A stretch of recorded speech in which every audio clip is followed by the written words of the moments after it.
Go away! You're not invited, my son-in-law yelled when I, the owner of the house, tried to sit down at the Christmas table that I had set for everyone. Forgetting that he lives in my house at my expense, he kicked me out like a servant. I calmly got up, walked to the front door, and took a step that shocked the guests and turned the lives of the traitors upside down. Before we continue, please subscribe to the channel and write in the comments what time it is where you are now. The smell of roasting turkey filled the kitchen before sunrise. I stood at the counter, hands working through the stuffing mixture, sage, onions, celery, while darkness pressed against the window above the sink. Something felt wrong about this Christmas. The house was mine, paid off in 2011, but lately it felt like I was visiting someone else's life. I'd been cooking since 5. The turkey, 20 pounds, glistened in the oven. Cranberry sauce simmered on the back burner. Roasted vegetables waited for their turn. My hands moved efficiently despite the arthritis, muscle memory from decades of holiday meals. Nobody had offered to help. Nobody had even come downstairs yet. I remembered Amanda's phone call 3 years ago. I'd been chopping carrots when it came through, just like I was chopping them now. Dad, we need help. Michael's company. It's gone. Just for a week or two until we figure things out. Come home, sweetheart. Stay as long as you need. They'd arrived with 3 suitcases and hollow eyes. Sterling Construction had collapsed overnight. Bad investments, worse partners. Amanda had hugged me tight in this very kitchen, crying into my shoulder. Thank you, Dad. We'll get back on our feet soon. Michael had shaken my hand firmly, his grip desperate. You're saving our lives, Waldo. I opened the china cabinet, pulling out her plates. My wife's collection, the good ones we'd bought together in 1995. The memory shifted. 6 months after they'd moved in, I was setting the same table when Michael had walked through. Waldo, you really should update this place. The carpets, the furniture, it's all very dated. I like it this way. It's comfortable. He'd laughed, that patronizing sound I'd hear 1,000 more times. Comfortable for you, maybe, but we have friends coming over. I folded the napkins now, creasing them into triangles. Another memory surfaced. The check I'd written. $45,000 to save them from creditors. I still had the canceled check in my filing cabinet, dated February 2022. Amanda had cried with relief. You're saving our lives, Waldo. Michael had clasped both my hands. We'll pay you back for everything. The months had passed like water through a sieve. Month 12, I'd been watching the evening news when Michael took the remote from my hand. I was watching that game, old man. Month 18, I'd overheard Amanda on her phone in the hallway. Yeah, we're stuck living with my dad. It's suffocating. Recent weeks had brought new indignities. Being told to keep it down past 9, having my mail opened and sorted, being asked to give them space in my own living room. The doorbell rang at 3. I heard Michael's voice booming in the entryway, playing host. Jason, Melissa, come in, come in. I stayed in the kitchen, basting the turkey one final time. Through the doorway, I watched them arrive. Jason, loud and confident, worked in tech. Melissa, his wife, had that look of someone perpetually judging her surroundings. David came next, Michael's former business associate, then 4 others whose names I'd learn later. Thanks for having us, Mike. Jason's handshake was enthusiastic. I stepped into the dining room, extending my hand. Welcome to my... Michael's arm wrapped around Jason's shoulders, steering him away. Let me show you where the drinks are. Amanda made her famous eggnog. His eyes flicked toward me, dismissive. That's just Amanda's dad. He's staying with us for the holidays. Staying with us. The words echoed. The inversion was complete. I retreated to the kitchen. Through the doorway, I watched Michael pour my wine into my glasses, gesturing expansively about our plans for renovating the dining room. Amanda floated past, playing hostess, avoiding my eyes entirely. Jenny found me checking the oven temperature. My 15-year-old granddaughter leaned close, whispering, Grandpa, why don't you tell them? Tell them this is your house. I patted her hand. Sometimes, Jenny, you let people reveal themselves. Truth has a way of coming out. But it's not fair. I managed to smile. No, it's not. The turkey emerged golden and perfect. 20 pounds of effort. I carried it through on the platter, every eye turning to admire the centerpiece. But they were looking at Michael. Mike, this looks incredible. You've outdone yourself. Michael accepted the praise with a modest nod. Thanks, man. Been working on it all day. I stood in the doorway, holding the empty platter, my jaw tight. Amanda set out dishes, arranging them just so. The perfect hostess in someone else's home. Mine. Everyone, let's sit, Michael gestured to the table. I'd set it for 12. 12 places, 12 napkins, 12 settings of china. As they took their seats, I realized what they'd done. The arrangement left no clear place for me. I stood at the edge of my own dining room, watching strangers fill my table. I'd sat at the head of this table for 26 years, bought it in 1998, carried it through that door with my own hands, refinished it twice, fed my family on it through births and deaths and everything between. I took a step forward. My hand reached for the chair back, the chair where I'd always sat. Every eye in the room tracked the movement. My fingers closed around the wooden chair back. I began to pull it out. The scraping sound of legs against hardwood cut through the dinner chatter like a blade. Conversations died. Forks paused mid-air. I was lowering myself to sit when Michael's palms slammed against the table. Both hands flat. The impact made glasses jump. A napkin fluttered to the floor. He rocketed upward, chair scraping harsh behind him. "Get out!" His voice filled the room. "You're not invited. This is our family table." I stopped moving, halfway into sitting, frozen. Then I reversed the motion, standing fully upright. My voice came out quiet, calm. "Michael, did you forget whose house we're in?" The question hung there. Around the table, reactions bloomed like flowers in stop motion. Jason's fork stopped, halfway to his mouth. Turkey suspended. Melissa's eyes went wide, darting between Michael's red face and my calm one. David studied his plate with sudden intensity. Other guests froze mid-motion, a photograph of discomfort. Jenny half rose from her chair. "Dad, stop!" "Not now, Jennifer." Michael's voice had edges. "This doesn't concern you." "But, Grandpa?" "I said not now." Michael's face was crimson, neck veins visible. He leaned forward, palms still planted on my table. "In the house where we live. You're here on our terms, old man. Be grateful we tolerate you. Now go to the kitchen, or better yet, go for a walk. Adults are celebrating." "We tolerate you." The phrase was a knife between ribs. Silence dropped like a curtain. 5 seconds. 10. 15. Someone's breathing was audible. A clock ticked in the hallway. Distant traffic hummed beyond the walls. Michael gestured toward the kitchen, then toward the front door, movements sharp with dismissal, treating me like a servant or child. Amanda stared at her plate, wouldn't meet anyone's eyes. Her silence was its own betrayal, worse than Michael's words. Something settled in my chest. Not peace, clarity. I'd been making excuses for 3 years. They were struggling. They needed time. Family helps family. But this wasn't family anymore. These were strangers occupying my space, erasing my existence one dinner party at a time. I heard my wife's voice from 20 years back, fierce and clear. Never let anyone make you small in your own home. I turned from the table, not hurried, not slow, deliberate. My footsteps echoed across the hardwood floor. I'd refinished myself in 2008, through the dining room archway, past the furniture I'd chosen, the photos I'd hung. Michael smirked behind me. I could feel it without looking. He thought I was complying, slinking away embarrassed. I stopped at the front door, placed my hand on the brass knob I'd installed 15 years ago, turned it, pulled. The heavy oak door swung open and December air rushed in, cold and clean and shocking. 40 degrees, maybe less. The rectangle of darkness outside seemed to expand, swallowing the warm yellow light from inside. I stood in the doorway and turned to face the room. "Everyone who is currently in this house and is not its owner, you have 5 minutes to leave. This is my house. I bought it in 1998. Michael, Amanda, take your things and go. Right now." Michael laughed, actually laughed, the sound harsh and disbelieving. "You're joking." But the guests were already standing, reaching for coats draped over chair backs, mumbling apologies.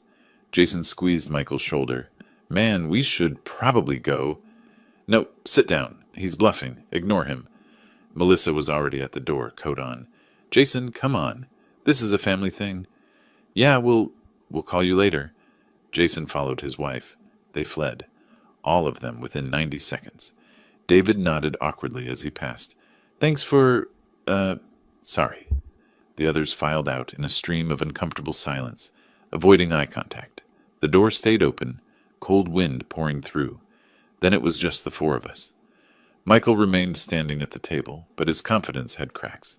You can't just kick us out. We live here.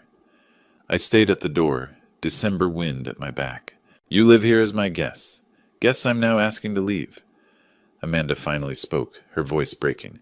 Dad, please, this is insane. I looked at my daughter. Our eyes met for the first time that night. Amanda, you have a choice. Make it. We're not going anywhere. Michael's defiance was returning. You're a crazy old man. I reached into my right pocket, pulled out my smartphone. My thumb wasn't clumsy. I'd taught myself technology, stayed current. I unlocked the screen, navigated to the phone app. Michael's face went from red to white faster than a traffic light. Then I'm calling the police. You wouldn't. But his voice had no conviction.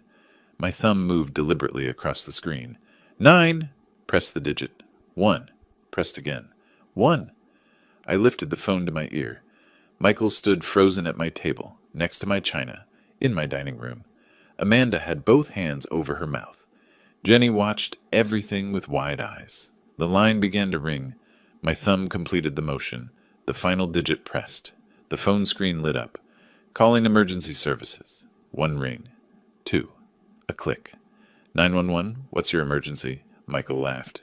Not nervous laughter, genuine mockery. The old man's completely lost it. Sit down, Waldo. Stop embarrassing yourself. I kept my eyes on the open door, cold December air rushing past me. Yes, I need assistance. There are people in my home who are refusing to leave after I've asked them to depart.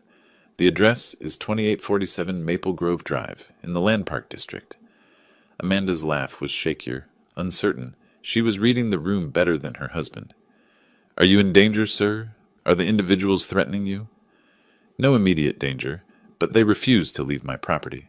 I am the sole owner of this residence. Officers are being dispatched. Estimated arrival 12 minutes. Please stay on the line if you feel unsafe. I'll be fine. Thank you. The click of the call ending was the loudest sound in the house. Michael's laughter died like someone had cut its throat. The smugness melted off his face like wax near a flame. Color drained from red to white in seconds. Amanda screamed. Not words at first, just sound. Pure panic made audible. Then words came. Dad, what are you doing? This is us. Your family. Jenny started crying. Quiet tears, trying to make herself invisible in the corner. Michael's aggression returned, desperate now. You can't do this. This is our home. We have rights. I remained at the open door, December wind at my back. This is my home. You have exactly 12 minutes to gather what you can carry and leave, or explain to the police why you're trespassing. That word, trespassing. It made everything real. Michael looked around as if seeing the house for the first time. Really seeing it. Whose house was this? Dad, please, we have nowhere to go. It's Christmas night. Amanda's voice broke on the last word. That's why I'm giving you time to pack. I could have had you removed with nothing. I felt the pull of guilt, felt it hook into my chest. But then I remembered, be grateful we tolerate you. Michael's words from an hour ago. The memory hardened my resolve like steel cooling. The remaining guests, Jason, Melissa, David, who'd stayed hoping to mediate, grabbed coats with fumbling hands. Jason squeezed Michael's shoulder. Man, call me tomorrow. We'll figure this out. But his eyes said he wasn't getting involved. Melissa touched Amanda's arm. Do you need... we could... She didn't finish the offer. Within 3 minutes, they were gone. All of them. Their rapid departure was a verdict rendered without words. They sided with the homeowner. Now just family remained. Michael snapped into action. Amanda, pack bags. We're not staying here with a crazy person anyway. His words were defiant, but his movements betrayed panic. They rushed upstairs. I heard footsteps overhead, drawers slamming, things thrown into bags. Jenny appeared with one small backpack. Tears streaming, she approached me slowly. Grandpa, I'm sorry. My voice gentled for the first time. You have nothing to apologize for, sweetheart. This isn't right. They shouldn't have treated you that way. No, but it's necessary to set things right. Flashing red and blue lights painted the walls through the front windows. Two officers approached. Rodriguez, male, 40s, with the bearing of someone who'd seen everything twice. And Park, female, 30s, efficient and sharp-eyed. "Sir, you called about a trespassing situation?" Rodriguez's voice was professional. "Yes, officer. I'm Waldo Ross, owner of this property. These individuals were guests. I've asked them to leave. They're refusing. May I see identification and proof of ownership?" I had my driver's license ready. "The deed is in my office. One moment." I walked to my study, opened the second drawer of my filing cabinet, pulled out the manila folder labeled Property Documents. My hands were steady. I'd prepared for this moment without knowing I was preparing. The document was clear. Property purchased. April 1998. Sole owner, Waldo Ross. Officer Park studied it carefully. "And there's no lease agreement?" "No lease. They were family staying temporarily. That arrangement has ended." Michael and Amanda descended the stairs with hastily packed bags. They saw the police and froze. Michael tried to explain, words tumbling out. "Officers, this is a family misunderstanding. He's my father-in-law. We live here. This is our home, too." Rodriguez's expression didn't change. "Do you have documentation showing legal tenancy? Lease agreement? Rental receipts?" "No, but we've lived here 3 years. We have rights. Look up squatters' rights, or adverse possession." Officer Park was almost sympathetic. "Sir, adverse possession requires specific legal conditions and typically a much longer time frame. This is private property. The owner is asking you to leave." "But we're family," Amanda's voice cracked. Rodriguez looked at me. "Sir, do you want these individuals removed from the property?" I looked at Amanda, saw my daughter, saw 3 years of disrespect, of erasure, of being made small in my own home. "Yes, officer, I want them to leave. They don't have permission to be here." "You need to vacate the premises now," Rodriguez said to them. "Take what you have with you. You can arrange to collect remaining belongings later through civil means." Michael's face twisted with rage and humiliation. Amanda clutched her bag, mascara running in black tracks down her cheeks. Jenny stood small and scared, holding her single backpack. They filed past me. Michael hissed as he passed, voice low and venomous. "You'll regret this, old man." "I regret many things, Michael. This isn't one of them." They moved down the walkway toward the street, police car lights still flashing. I could see neighbors' curtains twitching in windows up and down the block. Michael turned back, mouth opening to shout something. "Keep moving, sir." Rodriguez's voice was firm. They kept moving. The night passed in fragments. I didn't sleep well, not from regret, but from the unfamiliar quiet. No footsteps above my head. No midnight arguments through the walls. No shower running at 6 a.m. The silence was louder than noise had ever been. I woke at dawn, the house mine again. I walked through each room systematically. Master bedroom to hallway to the guest rooms where they'd stayed. Bathroom, kitchen, living room, dining room. Small details revealed their absence. Jenny's hairbrush gone from the bathroom counter. Michael's construction magazines missing from the living room coffee table. Amanda's coffee mug not in the sink. But the dining room table still held the abandoned Christmas dinner. Turkey cold and congealing. Vegetables untouched. The plates I'd set so carefully now monuments to waste. I didn't clean yet. Just observed. The house told last night's story in physical language. At 8, I made my first decision. The locks had to change. I didn't trust Michael not to return, use his key, take whatever he wanted. I called Sacramento, lock and key. "I need all exterior locks changed, today if possible." "We can be there by 10. 3 doors, emergency service, that's $450 total." "Do it." I used the waiting time productively. In my study, I pulled out my personal ledger. I'd been tracking everything, an insurance man's habit. Numbers don't lie, and I wanted the truth in black ink. The memories came with the entries. March 2022. The first entry, $45,000. Sterling construction debt repayment. I remembered that phone call, Amanda crying. "Dad, they're going to take everything." Michael desperate, but trying to maintain dignity. "You're a lifesaver, Waldo." Not Dad, never Dad, always Waldo. I'd written the check that same day. Michael had promised repayment within 2 years, with interest. The check cleared. The creditors backed off. The promise evaporated. July 2022. $8,000.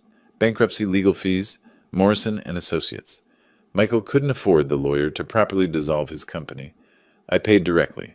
Sat in that downtown waiting room while he signed papers. Amanda afterwards. Thank you, Daddy. She'd called me Daddy then, but the smaller costs added up worse than the large ones. I flipped through monthly expenses. Electricity jumped from $150 to $300 after they moved in. Water from $50 to $130. Gas, internet, groceries, all climbing. I fed 4 people, not one. Approximately $1,500 extra monthly, times 36 months. Roughly $54,000 in living expenses, plus the documented cash, $53,000. Total somewhere between $107,000 and $114,000. I rounded it in my mind to $78,000 documented cash and $30,000 in living expenses. Either way, the number was staggering. I traced the gratitude timeline with my finger. First 6 months, frequent thanks. Months 6 through 12, less frequent. Year 2, appreciation became expectation. Year 3, criticism replaced gratitude. The last 6 months, not a single thank you. At 10 sharp, a white van pulled up. Sacramento lock and key logo on the side. Ted introduced himself, carrying a toolbox and looking professional. You want complete replacement, not rekeying? That's more expensive.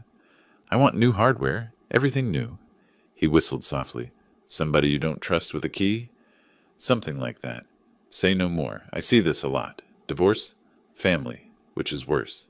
He worked efficiently. 45 minutes for all 3 doors. I watched each old lock come off, each new one go on.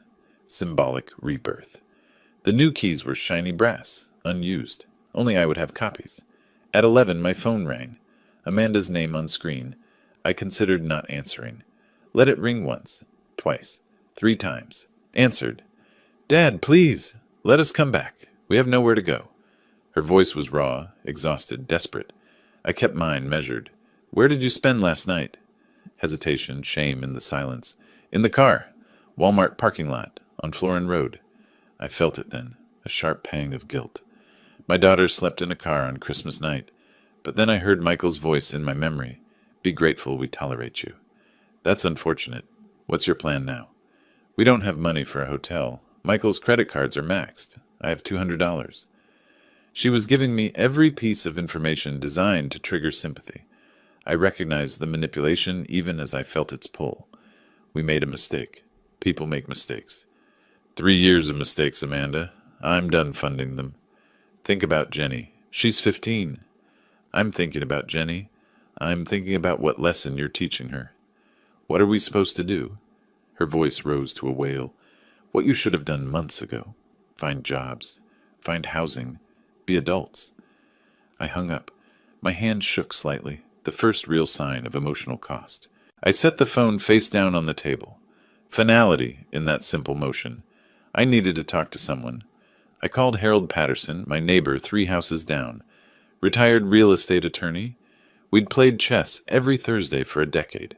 He arrived within 15 minutes, 2 coffee mugs in hand. We sat on my back porch. December morning sun was weak, but present. I saw the police car last night, he said. Figured you might need coffee and conversation. You're a good friend, Harold. 20 years of chess matches. I know when you need an opening gambit and when you need an endgame strategy. This feels like endgame. I recounted everything. Christmas dinner, the insult, the eviction. Harold listened without interruption. A lawyer's habit? When I finished, he was quiet for a moment. Waldo, you did everything right, legally and morally. Then why do I feel guilty? Because you're a good man. Good men feel guilt, even when they're justified. He set down his mug. But Waldo, be prepared. They're going to come at you. What do you mean? They'll try to sue, claim tenancy rights, maybe try for adverse possession, even though they have no case. On what grounds? Desperation. Michael's the type who needs to win, even when he's clearly wrong. Harold leaned forward. Do you have documentation? Proof you paid for everything? Every check, every receipt. I keep records. He smiled. Of course you do. You're an insurance man. You document everything. His expression turned serious. Get a lawyer. A good one. Not when they sue. Now. Be proactive. I know someone. Robert Morrison. We go back 20 years. Call him today.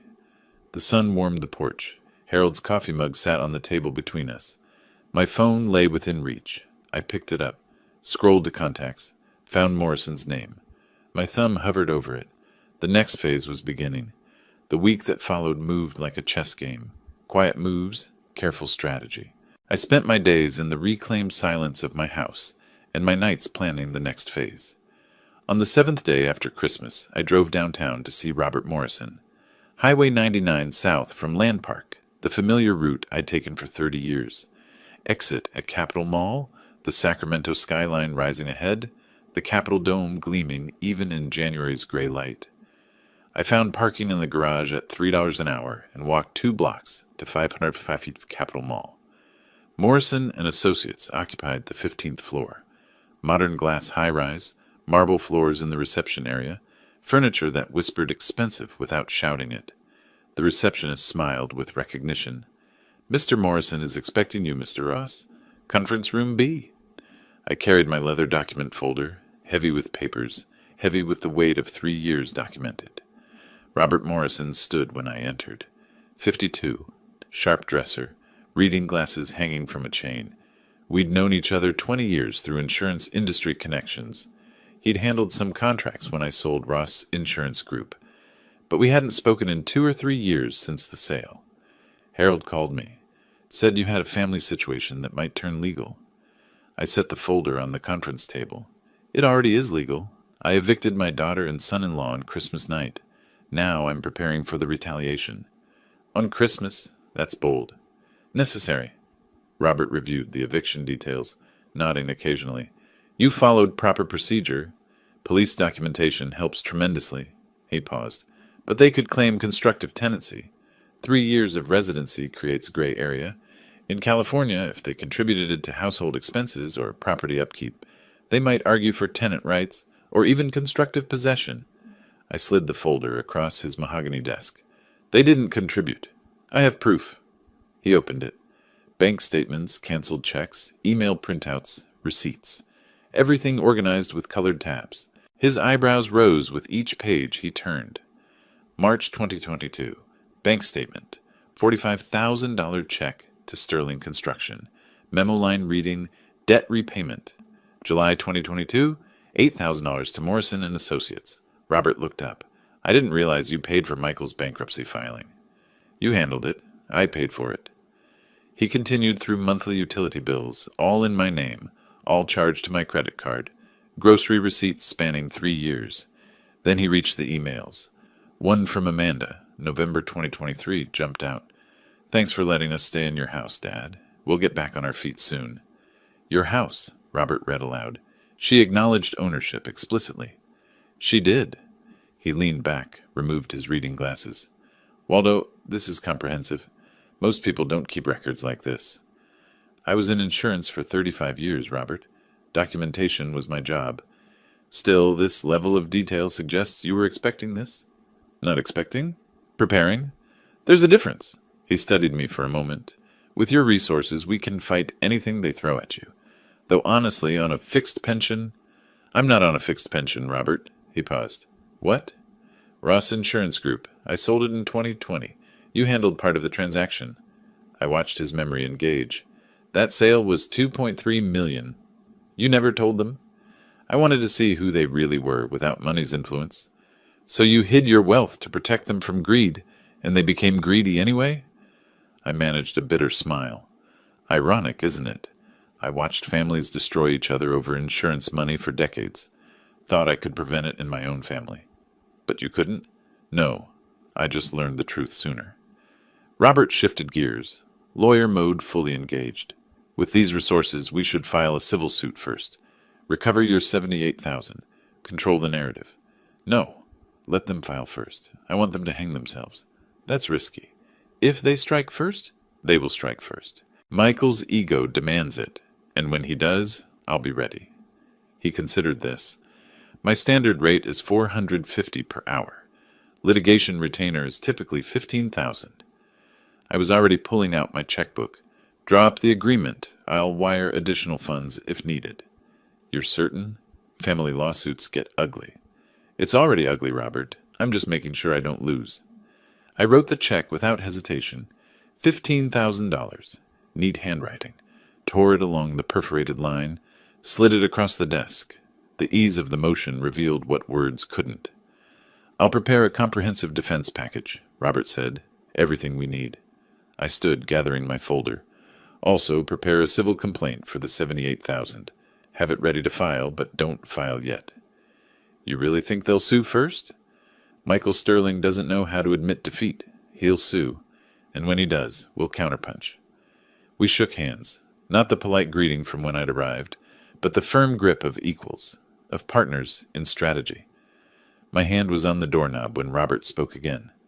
Waldo, why wait a week to come see me? I turned back, looked over my shoulder. I wanted to give them time to make a mistake. Desperate people always do. I stepped into the hallway, elevator visible down the corridor, afternoon light streaming through the floor-to-ceiling windows. A man with a plan moving forward. January arrived cold and gray. I learned through Harold's connections that Michael and Amanda had found an apartment in Del Paso Heights, a rough neighborhood, a world away from Land Park. I didn't seek this information, it simply arrived, the way news does in a city where people talk. 3 weeks into the new year, the envelope arrived. Late afternoon, a process server at my door. Official legal document, thick paper, formal language. Sterling Vas Ross, civil complaint. I called Harold immediately. Within 15 minutes, we sat on my back porch despite the cold. The chessboard between us held a game half finished from Thursday. We pushed the pieces aside to spread the legal papers. I read the claims and laughed. Not bitter laughter, genuine amusement at the audacity. This is serious, Waldo. They're actually suing you, claiming part ownership of your house. They're claiming I owe them for the privilege of living in my own home. Harold flipped through pages. They're citing adverse possession, constructive ownership through improvements. What improvements? Michael fixed a leaky faucet once. I bought the parts. My eyes caught the signature at the bottom. Linda Fitzgerald, attorney at law. I recognized the name immediately. Pulled out my laptop, searched California State Bar records, while Harold watched over my shoulder. Linda Fitzgerald, member since 2010, 127 cases on record, and 3 losses. Win rate approximately 19%. 80% loss rate? How is she still practicing? Because desperate people hire desperate lawyers, and desperate lawyers are cheap. $5,000 isn't cheap for people living in Del Paso Heights. No, which means they're betting everything on this lawsuit. They'll lose everything. Harold moved a knight on the chessboard, studying the position. They've made their opening move, aggressive but poorly planned. I countered with my bishop, a swift, confident placement. Every aggressive opening has a weakness. You wait for them to expose it. This isn't chess, Waldo. No, but the principle is the same. Patience defeats panic every time. I called Robert Morrison, put him on speaker so Harold could hear. Got the filing, Robert said. Linda Fitzgerald sent a courtesy copy. It's ambitious. That's generous. I'd call it delusional. Adverse possession requires 5 years minimum in California. They lived there 3. It's dead on arrival. When's the hearing? Judge Williams set it for February 12th. Preliminary hearing to determine merit. Harriet Williams, I know that name. Tough reputation. She doesn't tolerate frivolous claims. This should be quick. The weeks until the hearing crawled by with the same cold determination as January itself. I maintained my routine, chess with Harold, walks through Land Park, preparing for whatever came next. Amanda called once more. I let it go to voicemail. Dad, please drop this. We can work this out. Please. Her voice was broken, exhausted. I listened once, deleted it, felt nothing. February 12th arrived gray and cold. Sacramento County Superior Court, 729th Street, an imposing building downtown. Robert and I arrived at 8:45 for the 9 o'clock hearing. Security screening, metal detectors, elevator to the 4th floor, Department 42. The courtroom smelled of wood polish and old law books. California State SIL above the bench. Judge Williams' nameplate gleaming brass. Michael and Amanda were already there with Linda Fitzgerald. First time I'd seen them since Christmas night. Michael wore a cheap suit, ill-fitting, probably borrowed. He hadn't shaved well. Dark circles shadowed his eyes. Amanda wore business casual from Target or Walmart, her hair less styled than I remembered, makeup minimal. Jenny sat between them, looking miserable. Linda Fitzgerald carried an overstuffed briefcase, papers threatening to spill out. She looked harried and unprepared. Michael saw me, his face flushed immediately, pale to pink to red to nearly purple, like watching a sunset reflected in anger. Amanda looked away, wouldn't meet my eyes. Jenny gave a small, sad wave. I nodded back. All rise. Department 42 now in session. Honorable Harriet Williams presiding. Judge Williams was an African-American woman in her 60s, gray hair in a professional bun, reading glasses on a chain.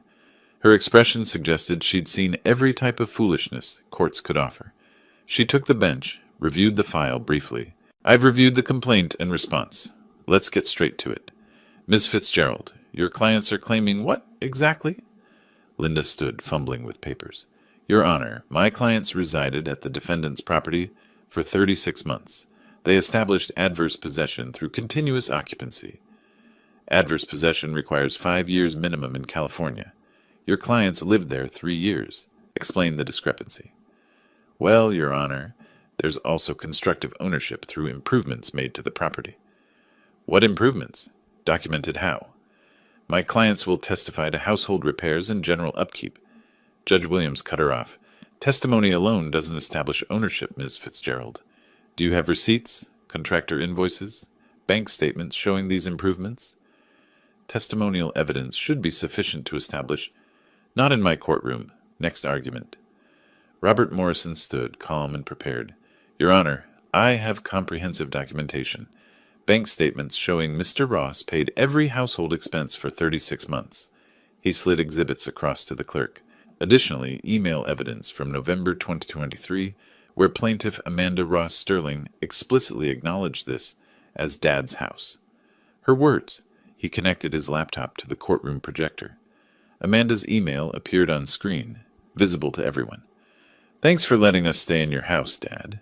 Michael's purple face deepened. Like an overcooked beet, I thought. Judge Williams reviewed the document silently for 2 full minutes. Then she removed her reading glasses. I've seen enough. Ms. Fitzgerald, your clients have no case. Adverse possession requires 5 years. No lease existed. No rent was paid. No ownership was established. This is clearly a family dispute, not a property claim. Motion to dismiss, granted. Case dismissed, with prejudice. Linda tried once more. Your Honor, if we could have an extension to gather additional... No. With prejudice means final, Ms. Fitzgerald. Michael half rose from his seat. This is... Judge Williams' voice sharpened like a blade. Sit down, Mr. Sterling. You're fortunate I'm not sanctioning your attorney for wasting court time. All rise. The judge exited. The hearing had lasted less than 15 minutes. In the marble corridor outside, Michael was shaking with rage. He turned toward me, started forward. Robert stepped between us. Don't. You're already on thin ice, Mr. Sterling. You'll regret this, old man. This isn't over. Several people in the corridor turned to look. Amanda pulled Michael's arm. Michael, stop. Let's just go. Please. Linda Fitzgerald scurried away without speaking to her clients, knowing she'd failed them completely. I stood calm, watching Michael's meltdown with the detachment of someone observing a chemical reaction. Predictable, inevitable, complete.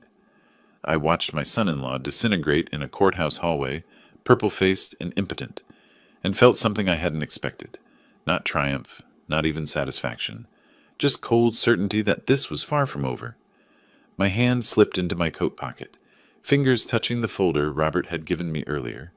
The one marked, Phase 2, Civil Recovery Complaint, $78,000. The counterpunch was ready. The weeks following the courthouse dismissal passed with deceptive calm. Michael and Amanda vanished from my radar, licking their wounds in Del Paso Heights. But I wasn't idle. Victory in court was one thing, justice was another, and justice required deeper digging. In early March, I made a phone call I'd been planning since Christmas night. I'd spent 35 years in insurance.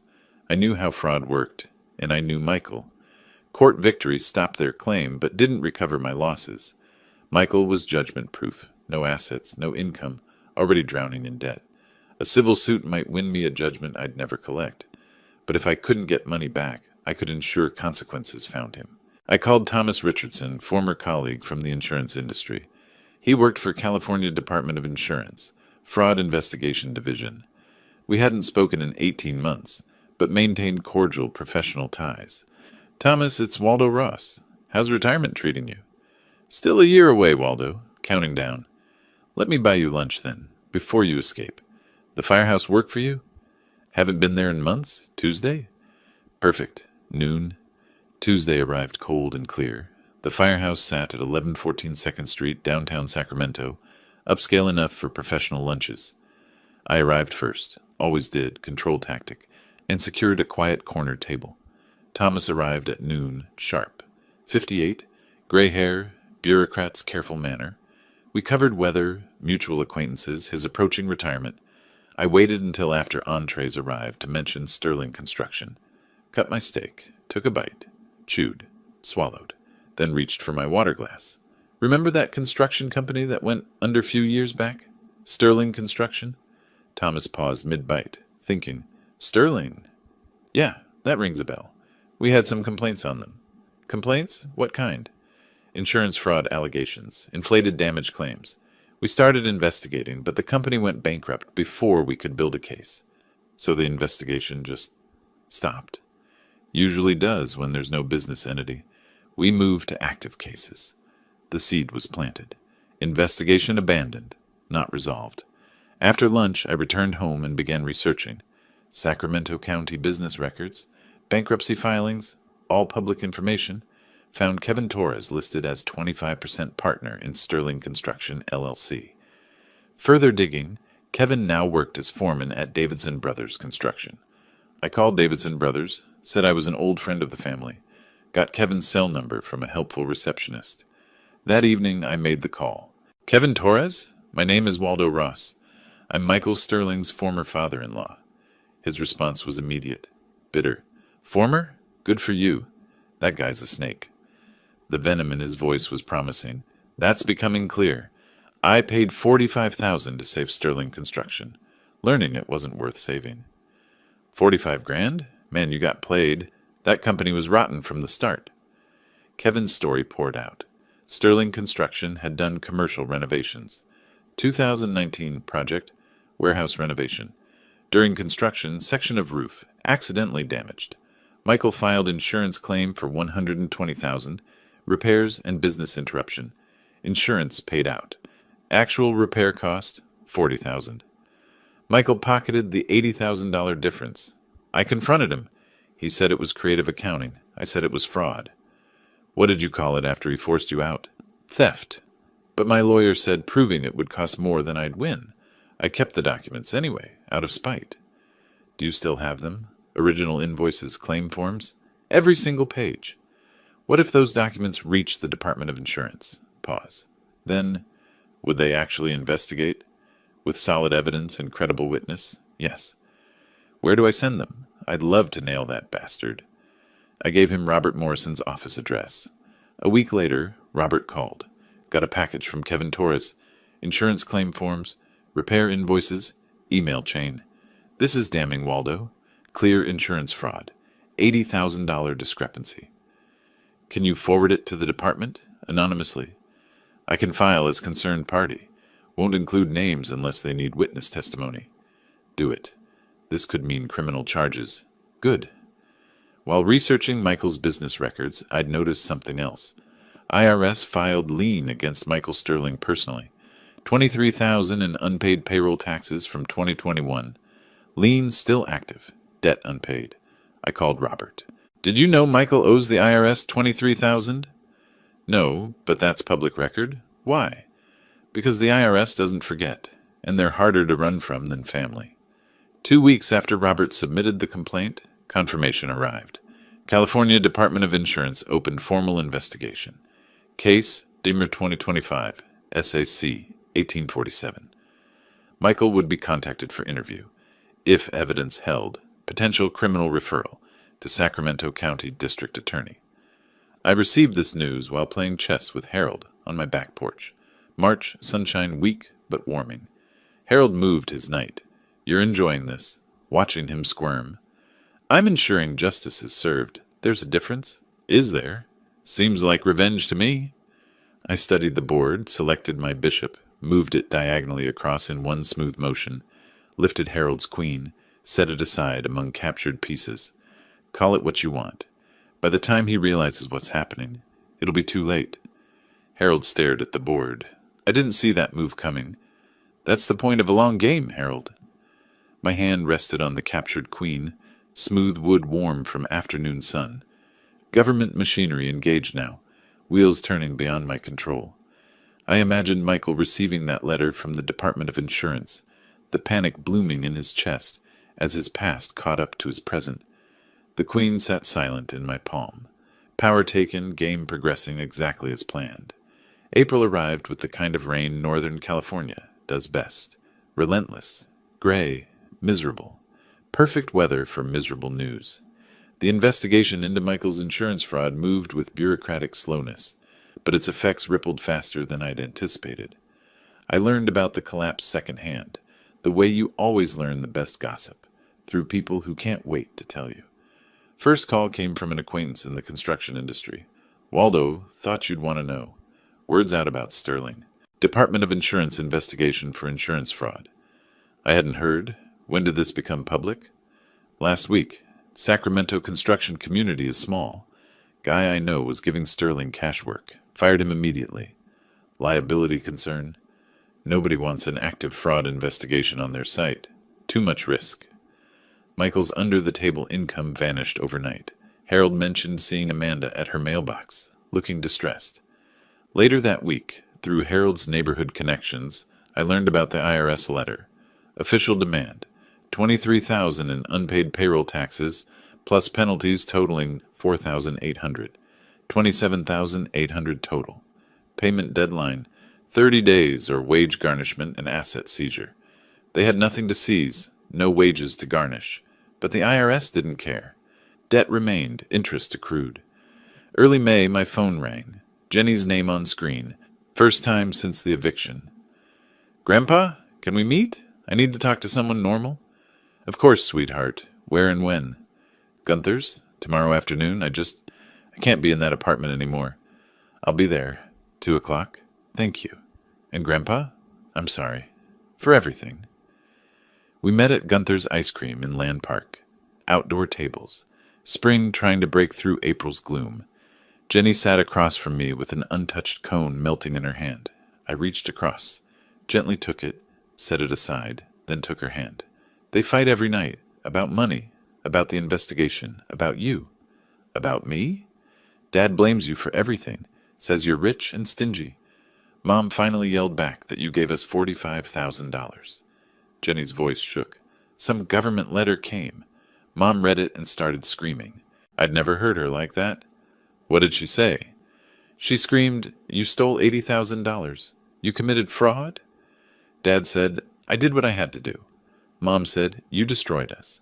My father threw us out because of your crimes." Dad said, "Your father could have helped us instead of keeping score." Mom said, "He gave us everything and you threw it in his face."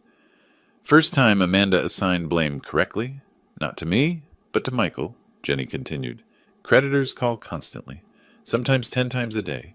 6 different credit cards, all maxed. $35,000 total. They scream at each other until neighbors pound on the walls. Through Jenny's account, I assembled the picture. Amanda genuinely hadn't known about Michael's fraud. Her confrontation with him was real. Shock, betrayal, rage. But Michael deflected, still blamed me for not giving them more. The irony, he was right about my wealth, wrong about everything else. The Land Park community learned the full story through social media. Helen Martinez, Neighborhood Association president, posted on Facebook without naming names. Some people don't value kindness until it's gone. Seeing someone treat their elderly parent like a servant, then act shocked when there are consequences. That's not misfortune. That's karma. 140 likes, 50 comments. Several tagged it in ways that identified Amanda. She was still in the Land Park Facebook group. She saw it. Public shame in the community where she grew up. Jenny reported Amanda crying in the bathroom frequently. avoiding grocery stores where neighbors shopped, unfriending people on social media. Her support system, father, old friends, gone, isolated, ashamed, trapped with a man she now resented. Early June, text from Jenny. They're getting divorced. Mom filed papers today. I don't know what happens to me. I'm scared. I called Robert Morrison. My daughter is divorcing Michael. Does that affect our strategy? You're going to sue her too? Your own daughter? I'm going to recover what's owed. She made her choices. Pause. All right, your call. Through Robert's connections, I learned the divorce details. Michael kept his 2008 Ford truck, worth $3,000, owing $5,000. Amanda kept her 2012 Honda, worth $4,000, owing $2,000. Credit card debt split 50-50, $17,500 each. IRS debt split, $13,900 each. Legal fees outstanding, $1,000 each. Each walked away with approximately $32,000 in debt, minimal assets. Neither had income to pay any of it. Bankruptcy looming for both. Harold and I sat on my back porch one evening watching the late spring sunset. You've destroyed them financially, both of them. I've done nothing. Michael destroyed himself. And Amanda? She's your daughter. She chose him over me, chose silence over honesty, chose comfort over integrity. Can you live with that? I was quiet for a moment. Can I live with them treating me like a servant in my own home? Yes, I can live with justice. Through various sources, I had the complete picture. Michael, unemployed, under criminal investigation, divorced, $32,000 in debt, living in a studio apartment. Amanda, working part-time retail, divorced, $32,000 in debt, sharing an apartment with a coworker. Jenny, staying with Amanda, refusing to see Michael, emotionally traumatized. Both filed for bankruptcy in June, but bankruptcy wouldn't erase IRS debt or potential restitution from fraud conviction. Late June evening, email arrived from Robert Morrison. Subject line, DOI investigation update. Harold watched from behind my shoulder as I opened my laptop. The cursor hovered over the email. More bad news for them? Justice isn't bad news, Harold. It's just news. When does it end? My finger moved to the trackpad. When the scales balance. I clicked. The email began to load, text appearing line by line on screen. Harold leaned closer, reading. I felt the weight of what was coming. Criminal charges, restitution, the final phase of consequences Michael had earned through his own choices. The screen glowed in the dimming light, words forming the shape of what came next. July brought heat that turned Sacramento into an oven.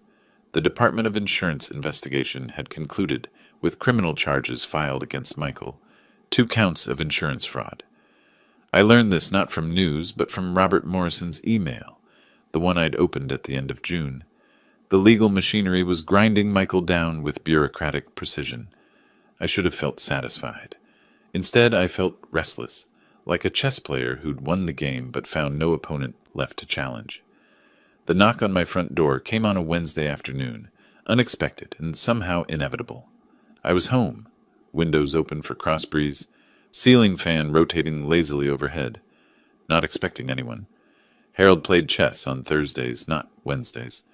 I opened the door to find Amanda standing on my porch, first time seeing her since the courthouse in February, 5 months ago. She looked older, thinner, hair pulled back plainly, cheap work clothes visible under a light jacket, retail uniform.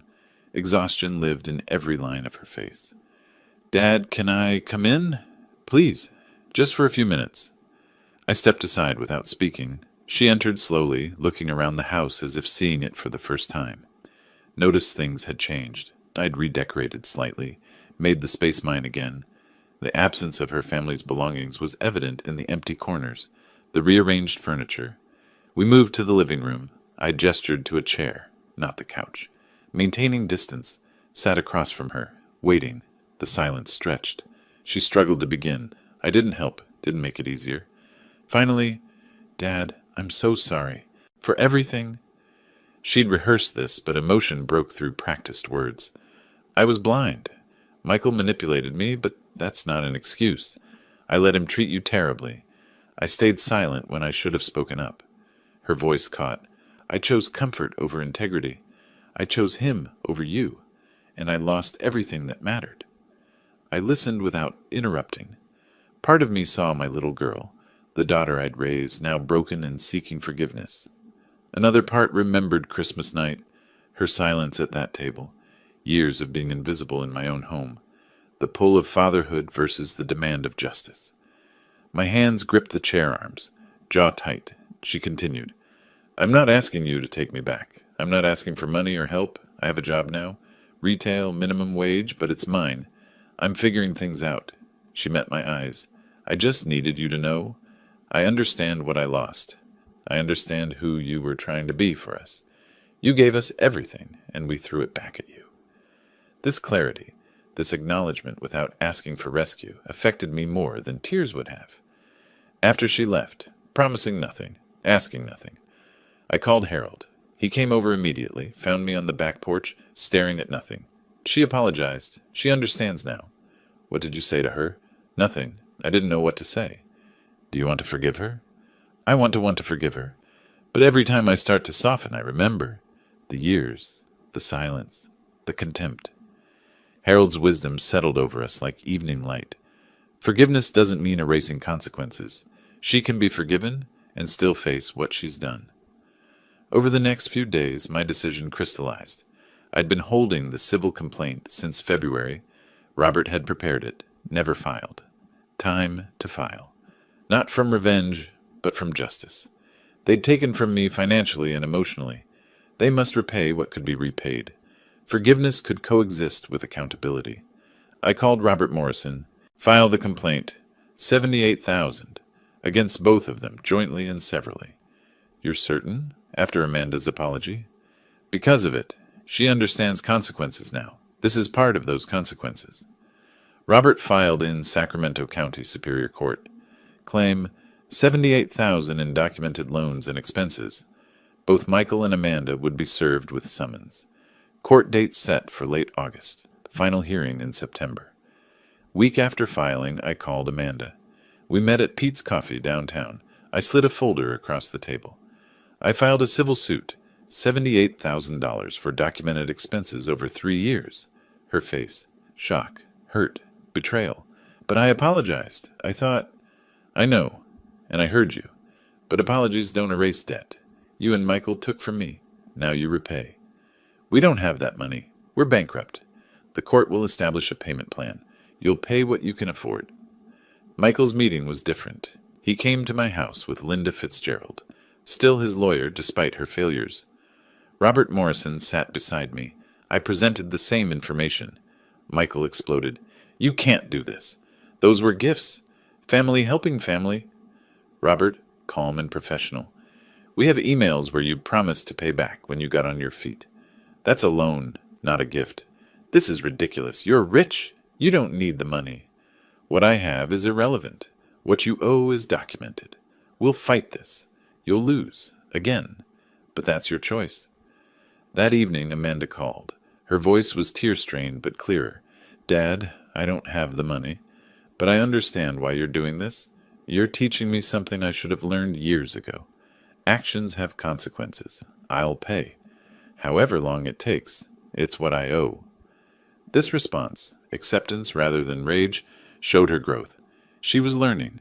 I could forgive someone who accepted consequences. Alone that night in my study, I looked at Amanda's childhood photos on the shelf. Hadn't looked at them in months. Realized punishment served justice, but accountability could serve redemption. The $78,000 might take years to repay, but the process taught the lesson. Harold's voice in my head. Forgiveness doesn't mean erasing consequences. My own thought added, but consequences can teach what forgiveness alone cannot. The notice arrived in late August. Final hearing scheduled September 15th, 2025, 9 a.m., Judge Harriet Williams presiding. I set it on my desk, next to the chess set where Harold and I had left a game unfinished. Picked up the white queen piece, examined it. Harold's voice from the doorway startled me. "Ready for endgame?" I didn't turn around. "It's not about winning anymore, Harold. It's about finishing well." I set the queen back on the board, fingers resting on the smooth wood, feeling the weight of what came next. September 15th arrived with the kind of clarity Northern California reserves for autumn. Sharp air, golden light. The sense of things ending and beginning simultaneously. I dressed carefully that morning, not for vanity, but for ritual. The navy suit I'd worn to close the sale of Ross Insurance Group 5 years earlier. The watch my late wife had given me for our 20th anniversary. The cufflinks that had belonged to my father. Armor made of memories. By 8:30, Robert Morrison's Mercedes was in my driveway. We drove to Sacramento County Superior Court, 729th Street. Same building as February's dismissal, different department, Department 28, Civil Division. Same security screening, same elevators, but different feeling. This time I wasn't defending. I was seeking justice. Amanda sat alone on a hallway bench, retail uniform under her jacket. Michael stood separately with Linda Fitzgerald, looking defeated. Jenny offered me a small wave. I nodded back. All rise. Department 28 now in session. Honorable Harriet Williams presiding. Judge Williams entered, took the bench, reviewed the file. Recognition crossed her face. Mr. Ross, Mr. Sterling, Ms. Ross Sterling. We meet again, this time for civil recovery. Her tone carried wry weariness. She'd presided over our family's destruction. I've reviewed the evidence. Let's proceed efficiently. I believe we all want closure. Robert Morrison presented methodically. Bank statements, canceled checks, receipts, emails. Timeline, March 2022 through December 2024. Total documented $78,000. Amanda's email projected again. Thanks for letting us stay in your house. Michael's text. We'll pay you back within 2 years. Linda Fitzgerald had nothing to rebut. Before ruling, Judge Williams said, I understand that there's a related criminal case? Linda stood. Yes, Your Honor. Mr. Sterling has accepted a plea agreement.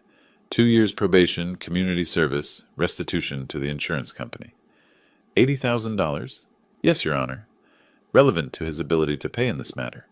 Judge Williams removed her reading glasses, looked directly at the defendants.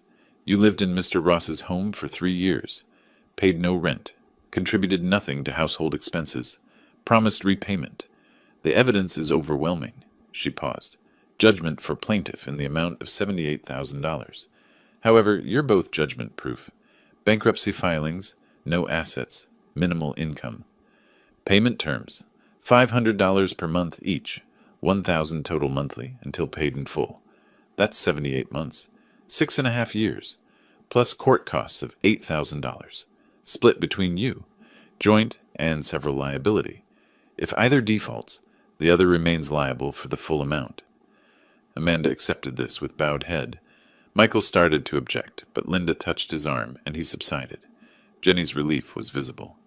Mr. Ross, you've been patient and thorough. Justice is served. Judge Williams looked at the defendants. Use this time to rebuild. 6 years is opportunity for change. In the corridor afterward, Michael walked away immediately, hunched and broken. Amanda hesitated, then approached with Jenny beside her. Robert stepped aside, giving us space. Dad, I deserve this. We both did. All of it. Her voice was steady, no tears left. You taught me something I couldn't learn any other way. I didn't value what I had. I took you for granted. This judgment, the payments, the years, that's fair. That's justice. It's not about punishment, Amanda.